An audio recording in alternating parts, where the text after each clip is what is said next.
Bolt up! Yeah! That's a saying. We know this one, right? You know that one? Yeah, we know this. Bolt up, baby. Yeah. Woo! Go Chargers. We're big Chargers fans. Not really. But what do you think of the Chargers? Just right out of the gate, what are you thinking about him here? Anthony Lynn killed him last season, man.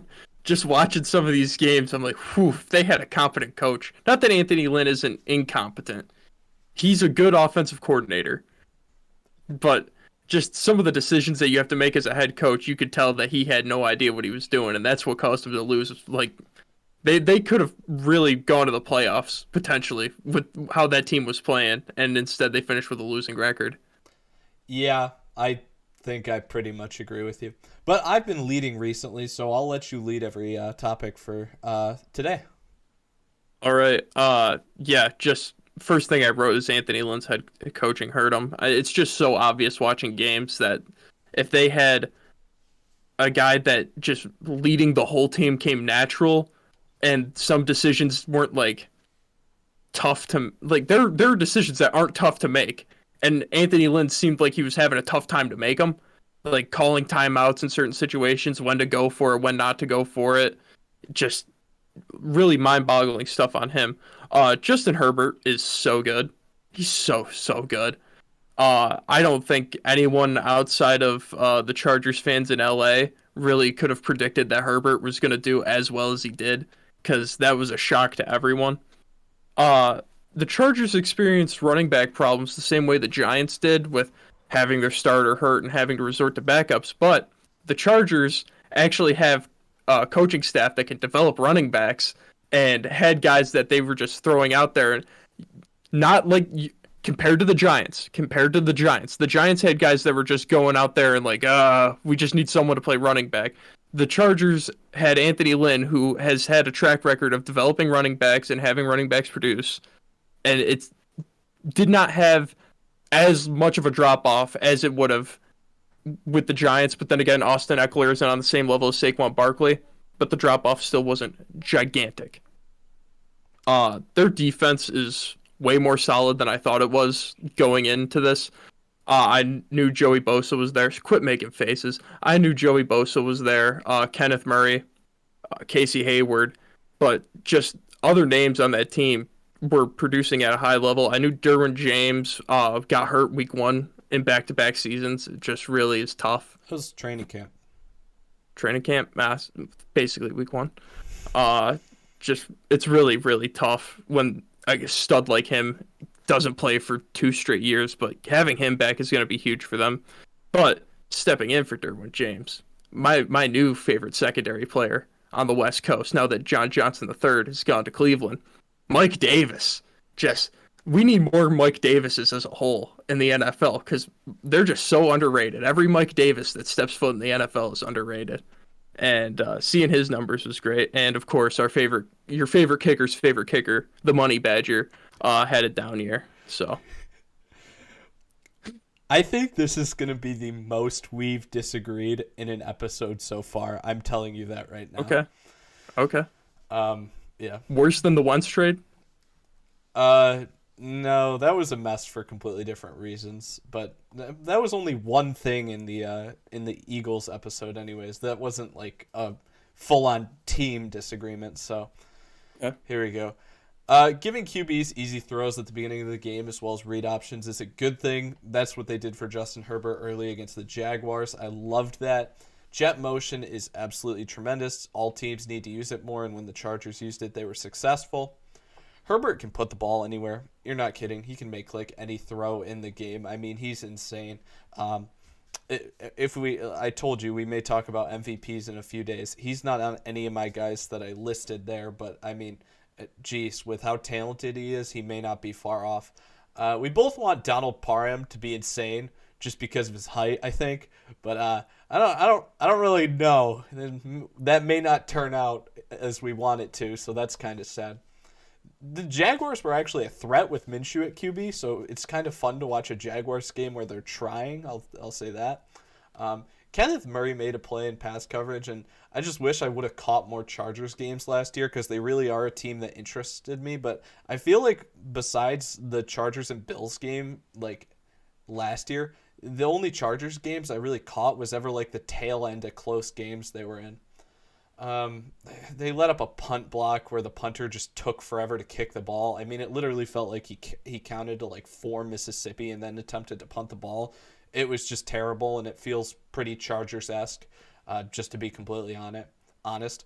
Herbert's very assertive in the pocket in terms of him like stepping up into open windows and being unfazed by pressure. And he's such a good deep passer too. I mean, those combinations of things are just things that not many guys can do. Mike Davis. This is my first note on Mike Davis. Wearing 2 mismatched shooter sleeves is reinventing swag, so that's a really important note. This team feels like their run defense was not that good. That is not what Brandon Staley is going to want to hear at all. The Rams ranked third in run defense in terms of yards per attempt from Pro Football Reference. The Chargers were at 17th. The Rams ran a lot of too high safety looks that is more difficult if the team already isn't great at the run, because the Chargers weren't good at defending the run, and he's going to want to try to have them run more too high safety looks. This team is going to get gashed next season potentially. And the other thing is that the only reason they weren't lower than 17th is because it felt like they had Herbert throwing the ball so much and putting points on the board. If teams had actually came out of the gate, and I'll talk about this when I get to New England, if all the teams had went into games against the Chargers and just been like, we're going to run the ball today, they would not have had even as good of a year as they had last year, and they didn't have a particularly great year last year. Mike Williams is a very interesting player with how many incredible catches he makes. He just doesn't seem to ever separate well. And Keenan Allen, on the other hand, is like the king at creating separation, so it's kind of a decent combo. The best wide receiver in the NFL. Yes. Keenan Allen. Yes. According to Keenan Allen. Yes. Thank you for pointing that out, because I didn't want to let you not point that out before you got through your statement. I like Kalen Balaj. The other running backs haven't impressed me through the 2 games that I watched, and that didn't change because all the games I watched, basically the 2 top guys in Jackson and Eckler were hurt. Then they muff a punt in a close game against the Raiders and end up losing that one at the end and barely losing. That's just gross. I mean, even Frank Gore was running well on them. It was not an incredible thing. And then Joe Flacco helped them out by throwing the most telegraphed pick six I've ever seen. Like, just snap the ball. The tight end just ran to the flat. Like, didn't have like any breaks in his route at all. Just snap, and the tight end runs directly to the flat. And Flacco doesn't make any reads. He just stares down the tight end the whole time, but waits for him to get all the way to the sideline to then throw the ball. And of course, somebody jumps in front of it. It was awful. So the Chargers got help because Joe Flacco did that. I just need to point those things out when it's just like awful, miserable play. Like, I don't even think Joe Flacco wants to be playing in the NFL anymore, and he's still got jobs. Nice job breaking tackles for a catch and run touchdown from Mike Williams. That physicality really shows in his game. And then once again, something else talking about Keenan Allen. You see 12 catches for Keenan Allen, and that seems like a pretty good game. And then I have to mention that he had 12 catches like halfway through the third quarter of a game. And it's like, oh, wow. Yeah, no, he's really good. And Mike Williams has extremely strong hands. These number 1 and number 2 receivers, love them.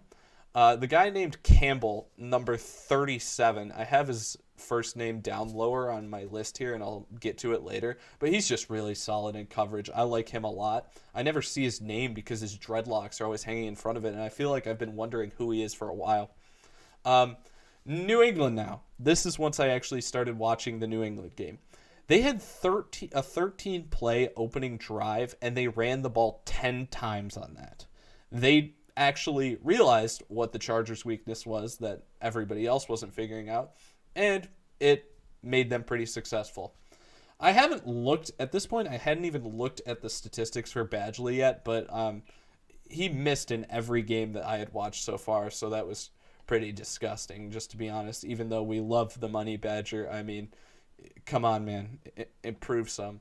The other thing this displays is just how important special teams truly are in the New England game. I mean, the special teams was absolutely atrocious. And Chargers fans know that with their 2010 story. That's absolutely incredible. But also blocked field goal return for a touchdown before the half. I mean, punt return touchdown. It was just a bunch of stuff that was all over the place. And then the Pats were most successful in this game throwing the ball once Jared Stidham got in the fourth quarter. Because while Cam was in and they scored like their first 38 points or so while Cam was in, he had one completion that I saw that went for more than 10 yards. And I think the next closest was 7 yards. I'm just really scared of the run defense. And that's where I leave off for just my notes from last season in general. Yeah, I didn't have really much to say in the statistical category because I know that you cover most, if not everything. But just what I had: Mike Davis, 3 picks that led the team. I mean, great for Mike Davis, underrated.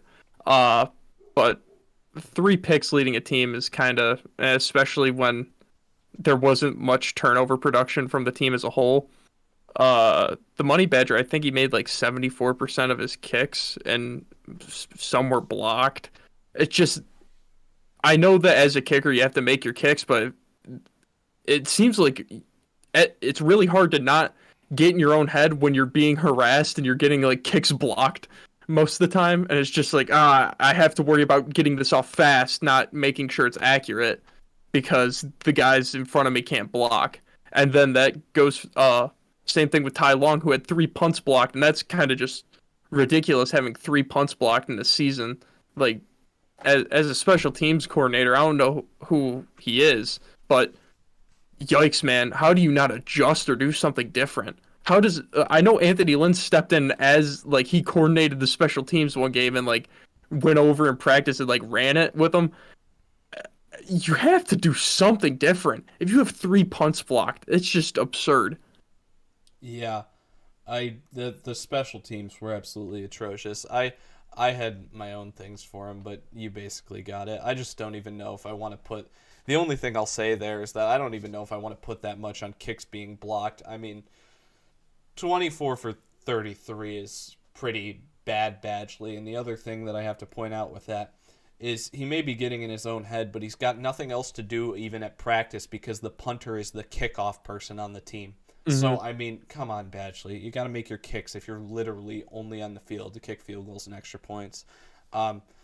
And that's not to say I hate the concept of like kickers should make every kick. That's not the case. People can that's impossible to do. Yeah. But 24 for 33 is not the numbers that I want to see for my kicker at all. That's too low. We need to get that up to like at least like I don't know 27 out of 33, 28, and even then it's questionable, but 24 out of 33 is bad. Okay, here we go for my stats. Reminder, Tyrod Taylor has been the most screwed over quarterback in NFL history. Herbert threw for 4,300 yards, 31 touchdowns, 10 interceptions. That's absolutely insane for a rookie, especially considering he didn't play week 1. He probably would have gotten to 4,500 yards. That's incredible. Austin Eckler ran the ball well. I think I watched games while him and Justin Jackson were both hurt, so those guys returning should help. That was the note for that. Allen and Williams are solid receivers, but I feel like they could use a little more for a wide receiver number 3 than just insert speed guy here. I don't like that at all. I think they needed a third receiver, and I think they screwed it up in the draft. The return game is questionable. Nasir Adderley may be the answer. In his small dose of returns, he did fairly well, but even still, they may need to look for another guy still. Kenneth Murray was a tackling machine, but did like literally nothing else. The only stat I have for him is 107 tackles. Now, Mike Davis, you're right. According to the numbers, they're solid numbers, but I feel like it was literally just because like the entire time I was watching the highlights, it felt like anytime a corner was getting picked on, it was him. Like people didn't think he was very good around the league. Yeah. And he just kept getting worked. So I mean, if you throw at him, if half of your passes are just based off who the guy that's covering someone is, and it goes against Michael Davis, he'll end up with 14 passes defended and 3 picks like he did. But I mean, there were a lot of other times where it was like pass interference calls and him getting beat and other stuff that I didn't like. So before I came into this, I kind of liked Mike Davis, but after what I saw, I don't know if I'm as clear. The safety tandem was all right, nothing incredible, honestly, from my perspective. And first name of number 37, Campbell, is Tavon. His numbers weren't insane, but I have to say that unlike Michael Davis, every time he was targeted, I was really impressed with how he played in coverage. And I never knew his first name because his hair was always covering his nameplate.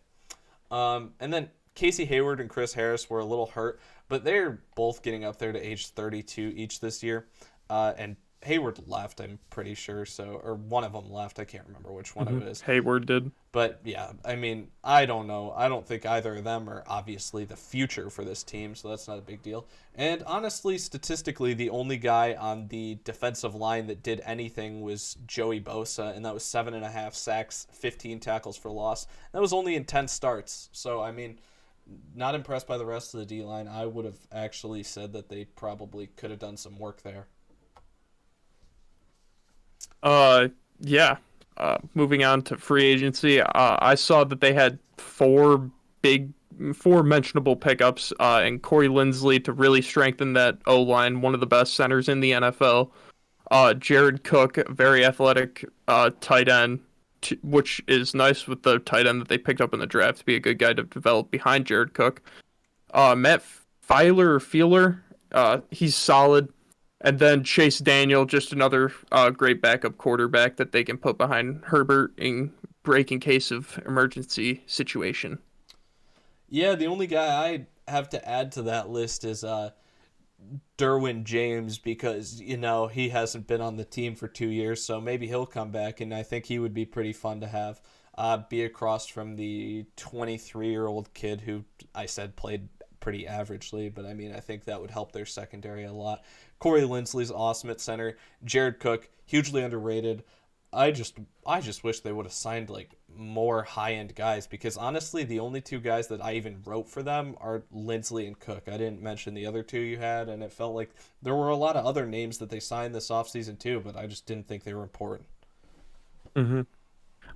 Their losses, on the other hand, are more substantial than their gains. They lose Hunter Henry, they lose Tyrod, they lose Nick Vigil, Kalen Ballage, Casey Hayward, Denzel Perryman. Yeah, Rashaan Jenkins was their starting safety last year, and although I said he was just all right, that's kind of a big hole if we can't get Derwin James to stay healthy, so we better hope that Derwin James stays healthy. Forrest Lamp also leaving. I'm pretty sure he was a starter for most last season. Mike Pouncey retiring. I think we hit on all the guys there. I'm sorry. It's just hard to try to mix in the guys that you don't mention with the guys on my list. It's hard to remember. Sorry. But then there's three other guys that still are just kind of question marks at this point in Melvin Ingram, Trey Turner, and Mike Davis, all just not signed by anybody, and Melvin Ingram's getting up there in age, so I kind of get that one, but apparently the league kind of views Michael Davis the same way I do because nobody's signing him, and Trey Turner's only 28, so I don't know what's up with that. His play must just be decreasing or something with the reason that he still remains unsigned. Mm-hmm. Yeah. Moving to the draft here, I'm kind of indifferent with what they did in their draft. Some picks I really like, and then there are other ones where I agree with you on their wide receiver pick. They definitely could have done something different in that area, but just going through the picks, Rashaan Slater, he's going to be a great pickup for that O-line. If you have a franchise quarterback like Herbert, you got to protect him, and throwing money at Corey Linsley and picking up Rashaan Slater you're solidifying that O-line for the next 3-4 years at that point. So you can compete. Asante Samuel Jr. is one of the better corners in that draft. I had him ranked number 3 going into it. He's just so solid. And like you said, their corners last year were old and aging, and you're injecting that secondary with some youth now, especially Asante Samuel, who's like a ball hawk and just makes plays. I love that pick. Josh Palmer is just very confusing for me because I was watching him and I'm like, oh, he's like a faster Mike Williams. you aren't going to try to get anything like different in this because it's just a big guy that's getting like jump balls or he's outrunning the guys that he's lined up across from, and it's not going to try to get any guy that adds some type of different dynamic to this receiving core. Just go straight. You could or run straight. You could pick a guy up in the 6th round that can do that. I don't know why you'd waste a 3rd round pick on a guy that does it, and it's not even like an elite guy that does it, like elite speed. It's a very confusing pick for me. Trey McKitty, I wasn't very high on him as a tight end prospect. I had him rated 8, but if the Chargers want to do with their tight ends with bringing in Jared Cook, same thing, get a younger Jared Cook and Trey McKitty. I don't know if he's going to be talent-wise the same way as Jared, or the same thing as Jared Cook, but he's fast and he's athletic, more of a receiving tight end. If you want that, then Trey McKitty's your guy, because the only note that I really had for him in pre-draft evaluations was just, yeah, he's fast. He gets open by outrunning guys, so there's that. In the 4th round, they picked up Chris Rump, which from us watching the FCF, I thought Rump from the FCF was him for a second. I was like, what? But no, from Duke. He really hard to evaluate because no one blocked him. No one blocked him at all. And it's just like, dude, how can I like properly give my 2 cents on this when almost every single clip I see of this guy is no one blocking him or a guy engaged in blocking with him for 2 seconds, and then the quarterback starts running around, and then he disengages his block and just lets him run and get him. So I have no real opinion on Chris Rump because of that. Brendan Jamies, more O-line depth for them, and I can't disagree with that pick. Just like I said, shore up the O-line and make sure it stays strong. It's the same thing that the 49ers did with, if you have a solid O-line like that, just keep on adding depth to it. Adding strength. Is that a weird way to spell James, or is it Jamies? Jamies. It is? Yeah. Maybe I must have just mistyped it. Okay. And then their 2 6th-round picks, Nick Niemann. Nick Niemann. He's a solid open field tackler, and he takes great angles, which is something that I might overvalue now after watching AJ Klein last season just take some terrible, terrible angles. I might overvalue that in guys. Just that's expected from linebackers, but hey, if you could do it, man, more power to you. So there's that for him. He's going to be thrown into a depth role and probably play special teams, but their best named player in the draft of Larry Roundtree III. I had him ranked number 15 out of all the running backs that I evaluated pre-draft. Just the only thing that I had written about him was he's a goal line toss god. Just it seemed like most of his touchdowns were goal line tosses, but he's a very strong runner, and he's fast too. But he doesn't have like breakaway speed with that quickness there. He's not fast, he's quick, and he's very strong with that. So he adds a different dynamic to that running back room that they didn't really had, and that they're losing in Kalen Ballage.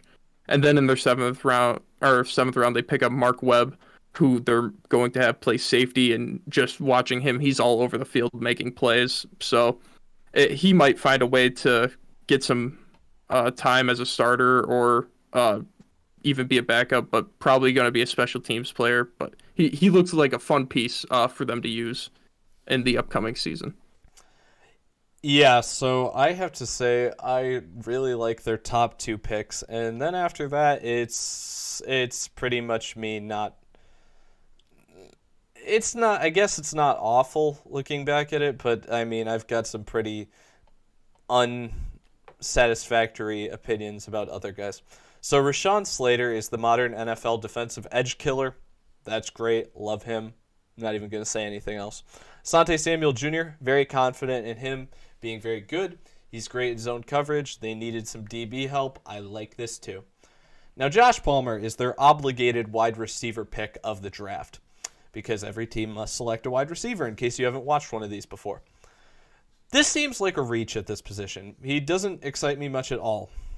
The thing that makes this even worse is the fact that of how much like I actually feel like watching somebody like De'Ami Brown and then like comparing him to somebody in the NFL like AJ Brown, who can basically just do like anything, was picked 5 or 6 picks later, whatever this is. Josh Palmer was picked at 77. De'Ami Brown went at 82. Just comparing those two players, I don't like to just look at people. I haven't done this much where I've just talked about guys that are picked closely together where one guy goes ahead of another one. I think this is really bad. They basically drafted a guy who's not just a speed guy. As I asked for him to not just be a speed guy, but because he isn't that fast. But you know what he does, just like speed guys? He just runs a bunch of deep routes. He just runs a bunch of go balls. Not even deep routes, because deep routes would be like crossing, posts, corners, other things. No, it's like exclusively go ball fades. I don't like it at all. I mean, that one, I didn't like that at all. Trey McKitty looks kind of like Jared Cook, which is funny considering they just signed Jared Cook, but he's probably a bit of a reach too. I don't know why he's a third-round pick. I mean, I'm not. I mean, with all the other guys we know about in this draft, just because of how much looking into it we've done, he's not a guy that I would have picked in the third round at all. Chris Rump, on the other hand, this is one of their first guys that comes later that I actually like. I like the versatility in the way he plays. I thought that he actually blocked.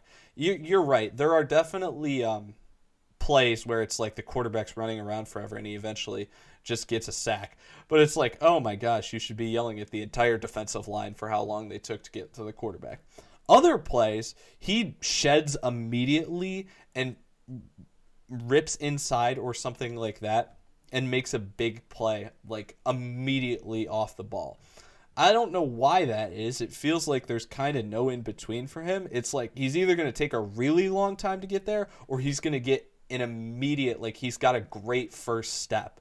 And then he's got a really interesting way about how he uses his moves where he gets the offensive lineman's arms just completely up front. Like he gets under their arms and just throws them up in the air so that he can get into the backfield and make a play. So I do feel like there are points in time where he can get there very quickly. It's just weird that if he doesn't get that initial first step really well, then it doesn't go too well for him. I was looking at 2019 stuff for him too, so I was just expecting improvement, but maybe if you saw something from 2020 that was a downgrade, that wouldn't be good. Brendan Jamies, I'm listening to you according to this. I hope you're right. This is fine. Protect your new prize possession as you did with your first pick. I'm not going to knock that at all. Nick Neiman, they need some replacement at linebacker, so this makes sense to me, but I'm just not terribly excited with the player, honestly. He's just not that interesting to me. Larry Roundtree III, they needed another running back with Balaj leaving, and considering the first two guys, the first two starters in the backfield were injured last year, you have to worry about them becoming re-injured, so you need to grab a third running back. So this makes sense for that reason. And then Mark Webb is an insurance policy with the loss of Jenkins and Derwin James kind of always being a question mark. Thing that's interesting, I saw him at Georgia, and we talk about guys at Georgia, Richard LeCount, Eric Stokes, Tyson Campbell. I mean, he could have just gotten buried on the depth chart because of that. And this could be a very good pick for that reason, just because the defensive backs at Georgia were so stacked already. He kind of just got lost in the mix. As for unrestricted free agent rookies, or undrafted rookies, sorry, the only guy that I want to name is Alex Kessman, who's a kicker from Pitt. He wasn't great on field goals in 2020, 23 for 29, which is not that great, but I mean, actually, that was better than Badgley, so I guess that's saying something. Yeah, I didn't see any of their UDFAs I wanted to talk about or that I really evaluated going into the draft. But yeah, the kicker one did stand out to me. I'm like, really? Bringing competition in for the Money Badger? Pfft, he's going to wipe the floor with this guy. Yeah. I'm expecting a big bounce back year from the Money Badger. We better see it. And that reflects this in my schedule prediction here for them. This bounce back season for Badgley. You got 14-3 or something ridiculous. Let me hear it. All right. So, I've voiced this before. I have a lot of faith in Brandon Staley. He's the Sean McVay of defense, and I cannot wait to see what he does with this roster. There's a lot of young talent on that defense, a lot of raw talent. He's going to get the most out of them. They're going to get ran over this season. So, we'll see. We'll see. Week 1 at Washington. I think the Chargers are just a better team than the football team here, so they pick up a dub week 1. Home against Dallas. The Chargers just have a better. They just have a better offense than Dallas does. And I explained this more in the Dallas record prediction that we did 2 episodes ago. But just Dallas, their defense is such an anomaly for me. And now they're trying to trade 2 of their line. They're trying to find a way to trade Jalen Smith or Leighton Vander Esch now.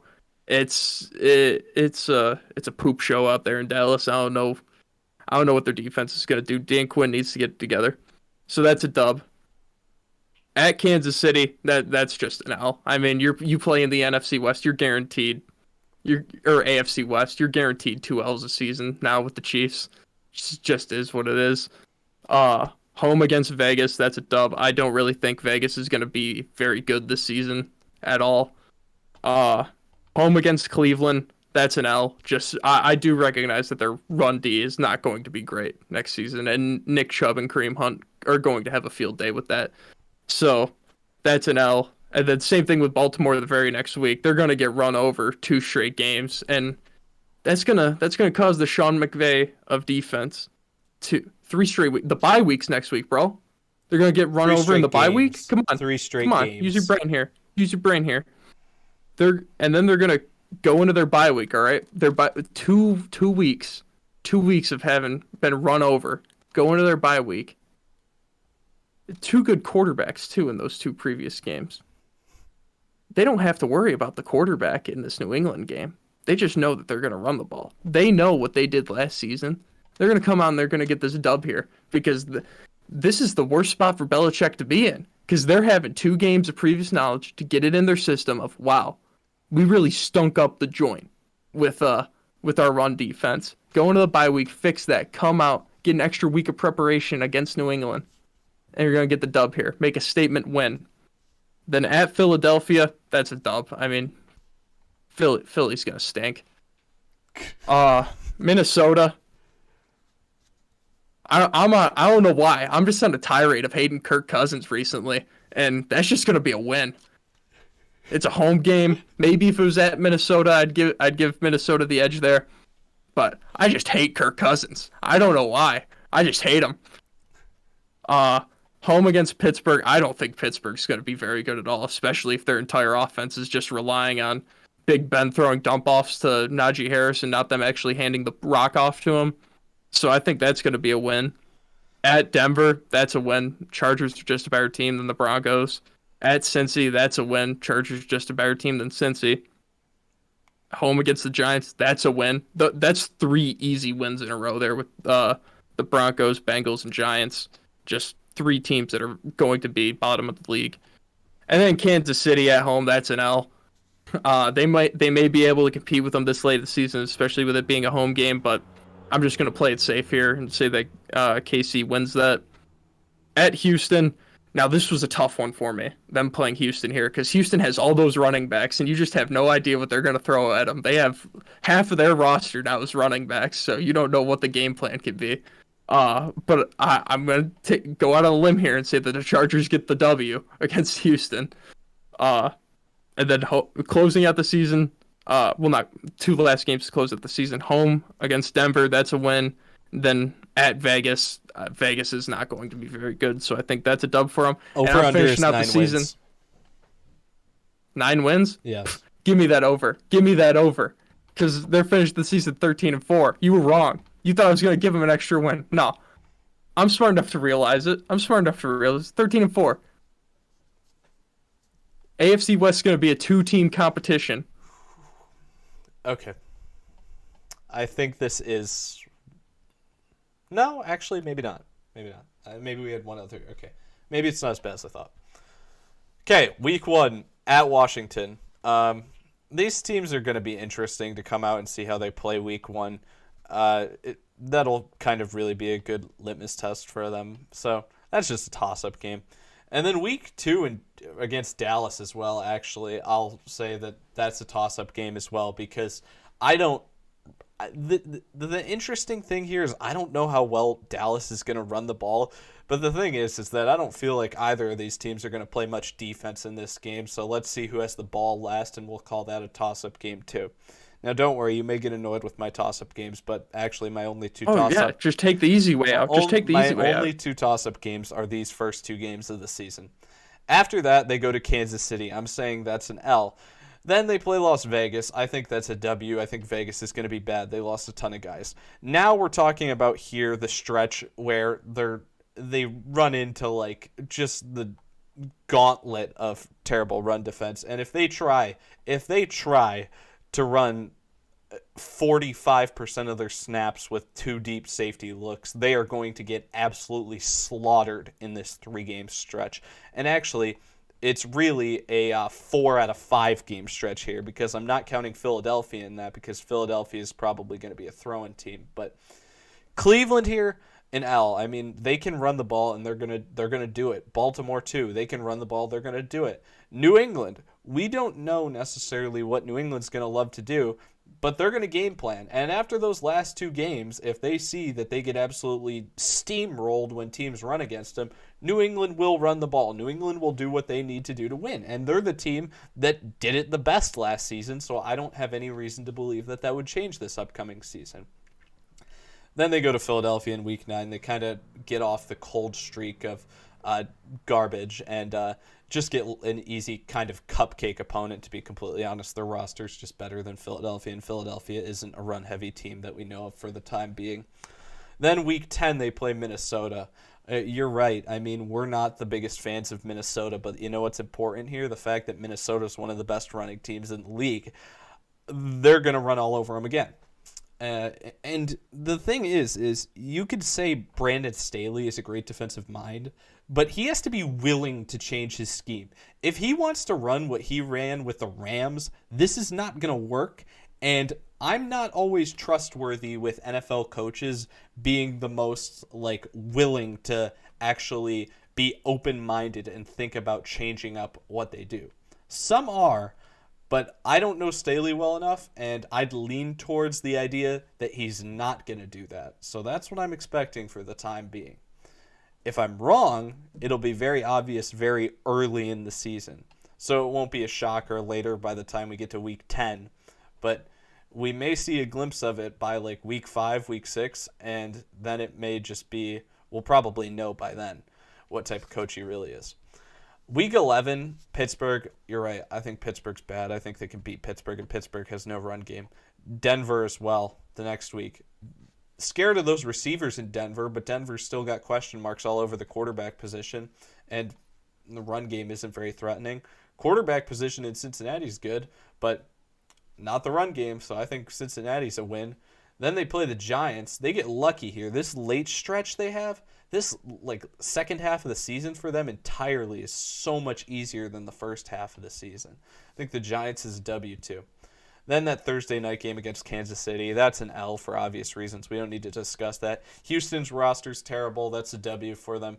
Denver and Las Vegas again, WW.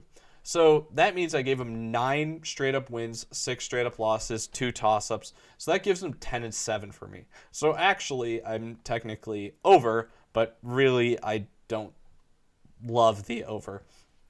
This is kind of because of who they play, because I thought I was going to be even more excited about this team, like give them even more wins before going through the roster and going through the team as a whole, but I'm not. The lucky thing is that they're playing the NFC East this year. They've got an extra game against the Texans, and they play the Broncos and Raiders twice, which they're just both in really weird spots at this point. The Broncos don't have a real quarterback, which makes them kind of beatable against any team, and like even a really bad roster. And the Raiders are just letting all their talent walk out the door. That's 9 games right there just in those teams that I mentioned in those groupings. And I only added 1 win to them. I mean, I don't know. I'm not terribly impressed. I think a lot of the reason that I'm saying 10-7 for them is because of their opponents, because I really got a lot less excited. The one thing I'll say though, like I did say earlier, is that if you got a quarterback that plays like an MVP, which this guy really could, it doesn't always matter, and you can win.